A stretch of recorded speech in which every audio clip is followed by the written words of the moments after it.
In the sprawling landscape of modern television, the antagonist is often a figure of sheer, unadulterated force.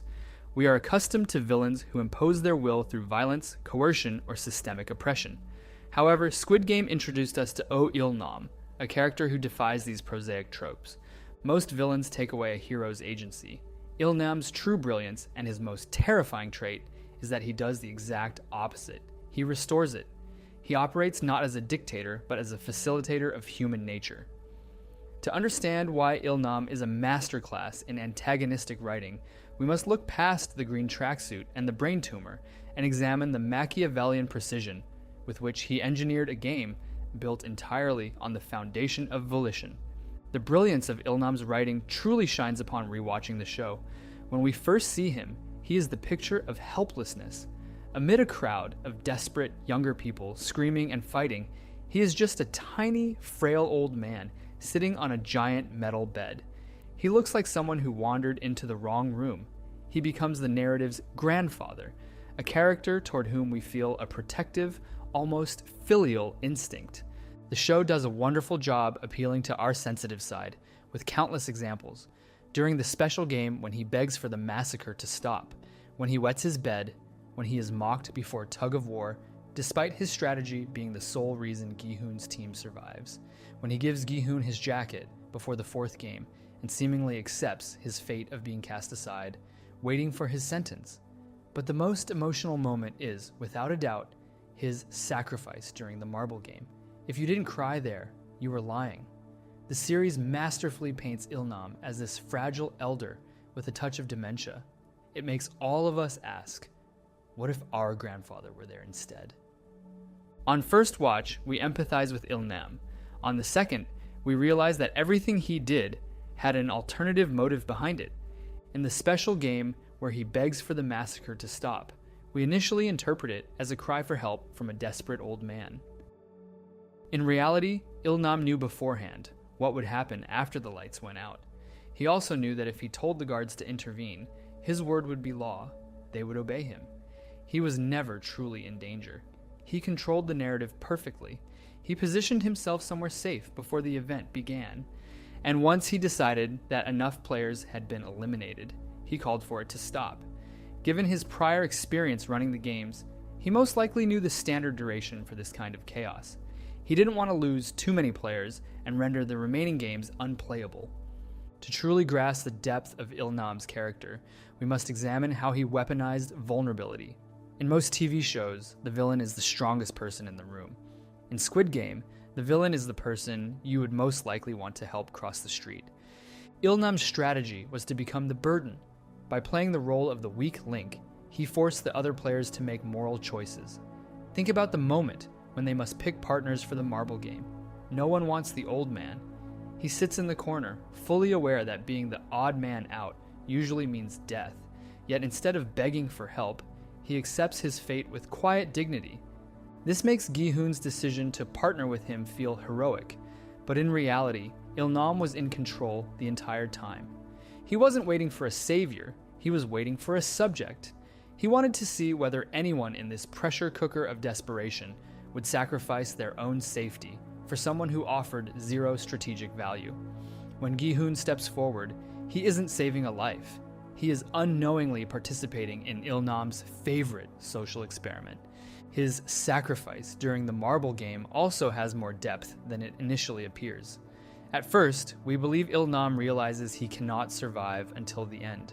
Seeing that Gi-hoon chose him as a partner, he decides to sacrifice himself so Gi-hoon can move forward. In this way, his death would have meaning. Even if he could not save himself, he could at least save his Gganbu. On rewatch, however, we understand that this was Il-nam's calculated exit from the competition. He likely knew he wouldn't survive the glass bridge without exposing himself, and his age would not have suited such a physically demanding game.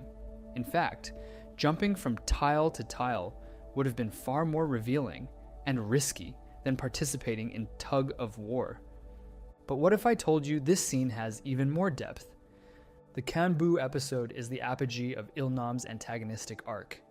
Here, he forces the protagonist, Gi-hoon, to confront his own hypocrisy. As they play marbles, Il-nam feigns dementia, pushing Gi-hun to cheat a dying old man to save his own life. In this moment, the roles reverse. The hero becomes the predator, and the villain becomes the mirror. Il-nam's supposed frailty exposes Gi-hun's moral erosion. When Il-nam finally reveals that he knew about the cheating all along, he isn't angry, he is vindicated. He has stripped away the veneer of goodness from the hero, proving that under enough pressure, everyone is capable of deceit. This is also one reason Il-nam invites Gi-hun at the end of the show after learning that Gi-hun hasn't spent any of the prize money. Gi-hun was willing to throw Il-nam under the bus to save himself, yet now, after winning, he refuses to use the money at all. At that time, Gi-hun didn't know Il-nam was the mastermind behind the games. From our perspective as viewers, Gi-hun's refusal to spend the money feels like his way of carrying his guilt, and we can accept that moral compromise. But in reality, things would be far more complicated. Gi-hun's refusal to use the money would mean that both Il-nam's and Sang-woo's sacrifices were in vain. In fact, this is precisely why Sang-woo kills himself. Sang-woo knows that Gi-hun would have stopped the final game to save him. If that had happened, the prize money would have gone to the families of the deceased players.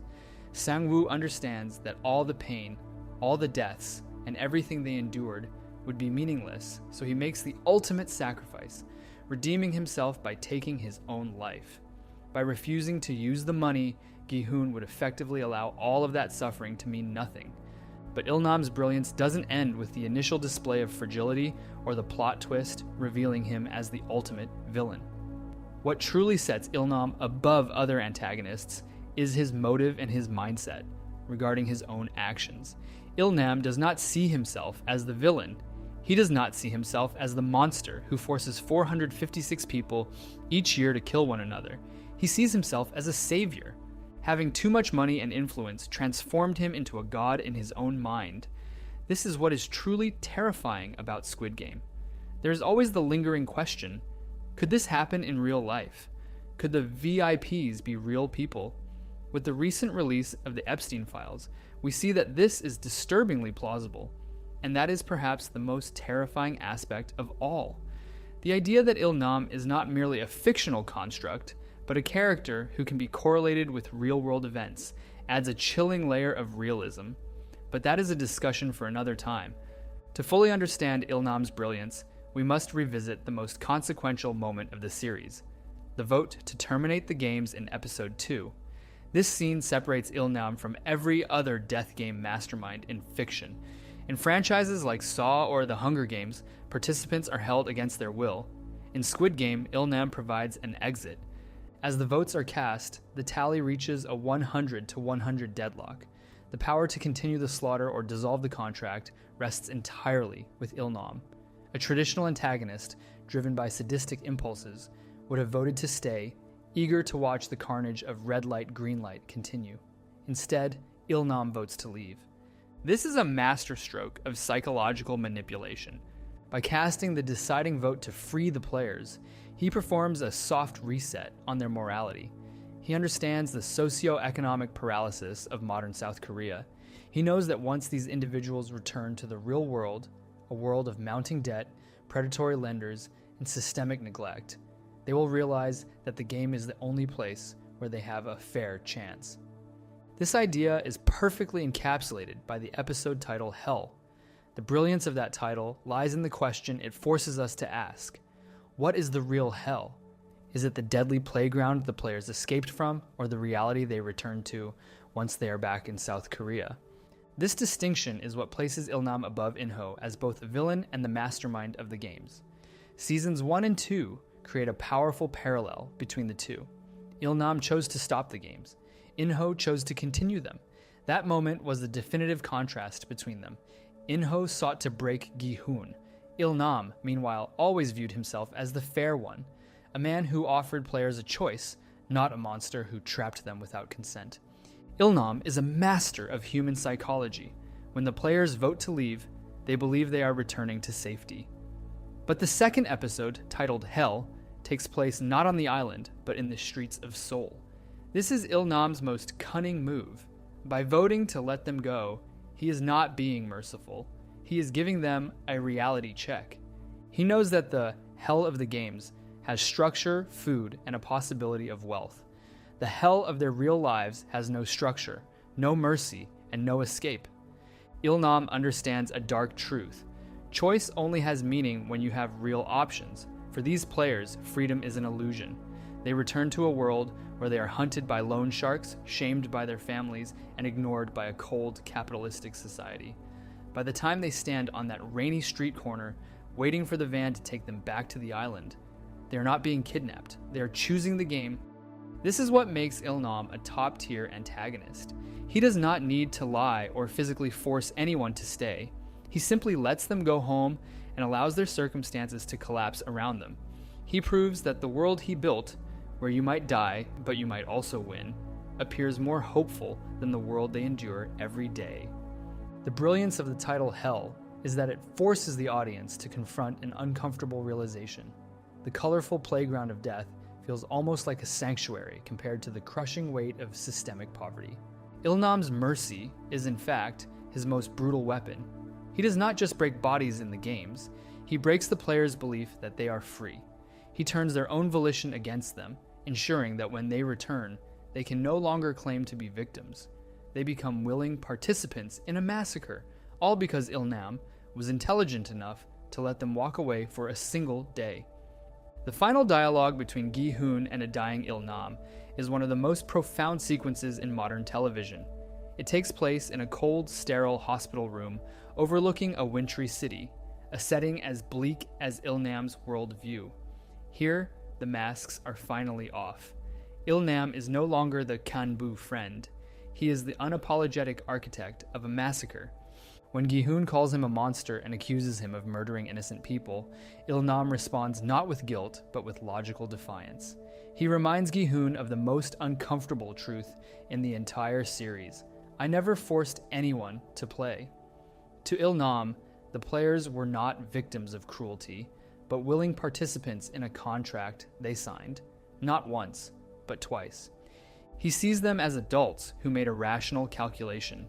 In his eyes, he provided the opportunity, the rules, and an exit. If they chose to stay and die, that was their agency in action. This is the core of his nihilistic philosophy. He does not believe people are inherently good or innocent.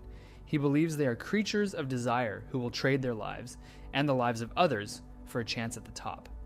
By placing responsibility back onto the players, he attempts to wash his hands of the blood, claiming he was merely a provider of choice.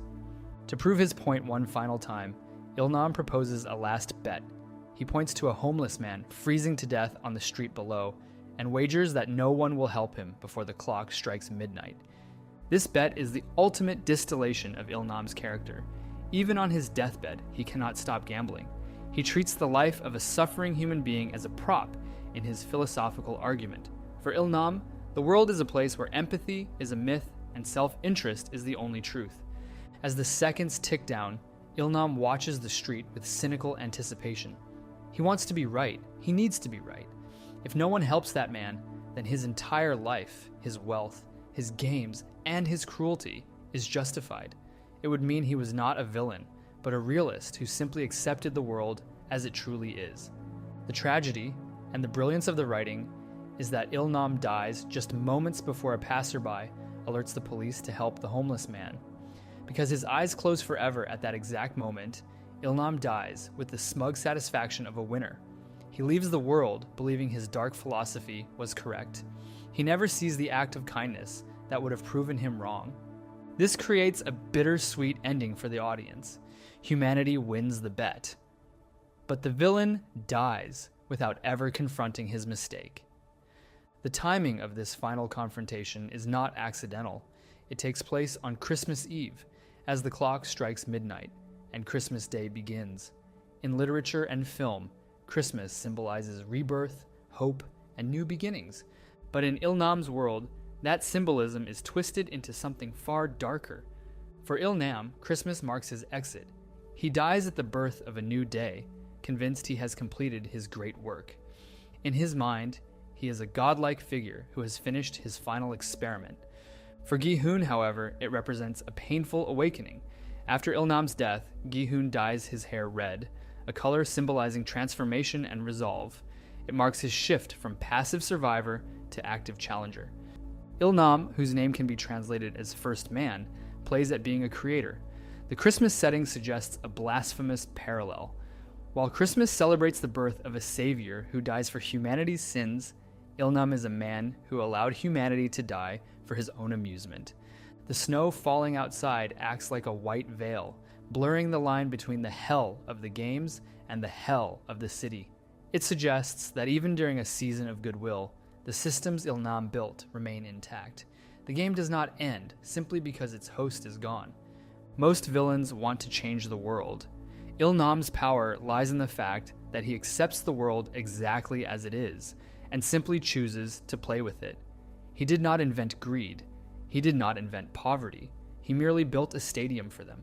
By the end, we realize Ilnam is the perfect antagonist because he embodies the darkest corners of our own thoughts. He is the voice that whispers that people are selfish, that the world is unfair, and that survival is all that matters. He is terrifying, not because he wears a mask, but because he removes his and reveals something disturbingly human beneath it.